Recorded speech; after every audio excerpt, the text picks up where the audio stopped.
26 अक्टूबर 1947। कभी कभी कागज का एक टुकड़ा सिर्फ नक्शे नहीं बल्कि लाखों लोगों की किस्मत भी बदल देता है।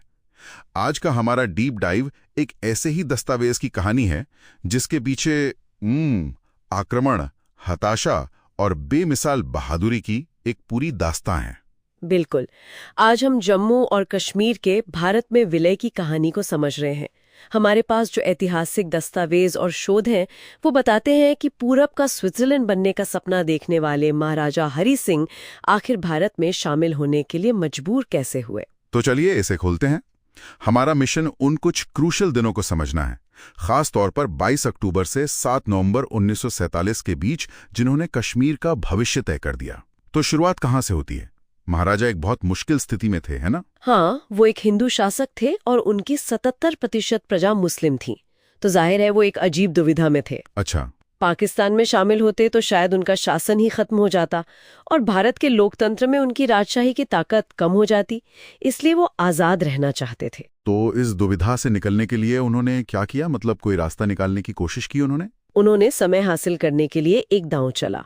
भारत और पाकिस्तान दोनों को एक स्टैंड स्टिल अग्रीमेंट का प्रस्ताव भेजा। Stand still agreement? हाँ, इसका मतलब था कि जब तक कोई फैसला नहीं होता तब तक जैसे हालात हैं वैसे ही रहेंगे। लेकिन एक मिनट, पाकिस्तान ने तो इसे मान लिया था, फिर भी उसने कश्मीर की सप्लाई क्यों रोक दी? अगर उन्होंने समझौते पे दस्तखत किए तो फिर ये दोहरा खेल क्यों? यही तो कहानी का बड़ा मोड़ है। वो समझौता सिर्फ एक दिखावा था। एक तरफ उन्होंने दस्तखत किए और दूसरी तरफ कश्मीर की आर्थिक नाकेबंदी शुरू कर दी। पेट्रोल, नमक, चीनी जैसी जरूरी चीजों की सप्लाई रोक दी गई।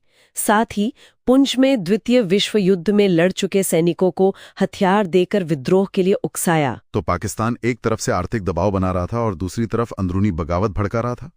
क्या ये काफी था या उनकी कोई और बड़ी सीधी कार्रवाई की योजना थी? उनकी एक बहुत बड़ी योजना थी जिसका नाम था ऑपरेशन गुलमर्ग। ऑपरेशन गुलमर्ग? जी, ये पाकिस्तानी सेना ने बनाया था, लेकिन इसे अंजाम देने के लिए पश्तून कबाइलियों को आगे किया गया।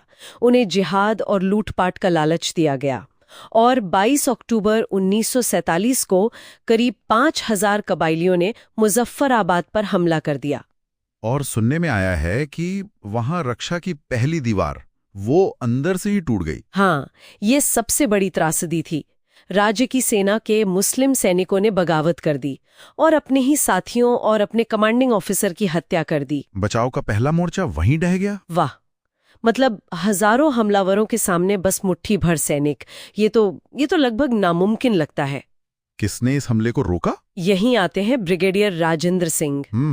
उन्होंने सिर्फ 150 सैनिकों के साथ। सिर्फ 150? हाँ, सिर्फ 150 सैनिकों के साथ हजारों हमलावरों को 2 दिनों तक उरी में रोके रखा।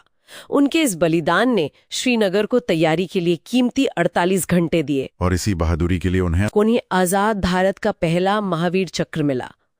दुख की बात है कि ये सम्मान उन्हें शहीद होने के बाद दिया गया। उन 48 घंटों ने सब कुछ बदल दिया होगा। लेकिन हमलावर बारामूला तक तो पहुंच गए थे, जो श्रीनगर से बस कुछ ही दूर था। फिर वो रुके क्यों? वो अपनी लालच की वजह से रुके। श्रीनगर पर कब्जा करने के बजाय वे बारामूला में लूटपाट, बलात्कार और हत्याओं में लग गए। सेंट जोसेफ कॉन्वेंट पर हमला किया, ननों की हत्या की। इसी वहशीपन ने उन्हें कीमती वक्त गंवा दिया और यही उनकी सबसे बड़ी गलती साबित हुई। और इसी दहशत के बीच एक 19 साल के लड़के मकबूल शरवानी की कहानी भी है। ये सोचना भी मुश्किल है कि इतनी कम उम्र में कोई इतनी हिम्मत दिखा सकता है। बिल्कुल, मकबूल शरवानी ने हमलावरों को श्रीनगर का गलत रास्ता बताकर भटका दिया। अच्छा। हाँ, जब कबाइलियों को पता चला कि उनके साथ धोखा हुआ है तो उन्होंने मकबूल को बड़ी बेरहमी से मार डाला, लेकिन तब तक वो अपना काम कर चुके थे। तो 24 अक्टूबर तक महाराजा के हाथ से सब कुछ निकल रहा था। श्रीनगर की बिजली काट दी गई थी। जी। तब उन्होंने क्या किया? तब उन्होंने भारत से मदद की गुहार लगाई। दिल्ली से वीपी मेनन श्रीनगर पहुंचे और फिर 26 अक्टूबर को जम्मू में महाराजा हरि सिंह ने विलय पत्र पर दस्तखत कर दिए। Instrument of accession. जी, और ये समझना जरूरी है कि ये सिर्फ एक कागज नहीं था।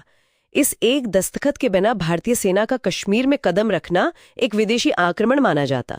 इसी दस्तावेज ने उसे कानूनी बनाया। तो महाराजा ने तो दस्तखत कर दिए, लेकिन क्या वहां के लोगों का समर्थन था? शेख अब्दुल्ला जैसे बड़े नेता का क्या रुख था? ये बहुत जरूरी सवाल है। शेख अब्दुल्ला, जो उस वक्त के सबसे बड़े नेता थे, उन्होंने इस विलय का पूरा समर्थन किया।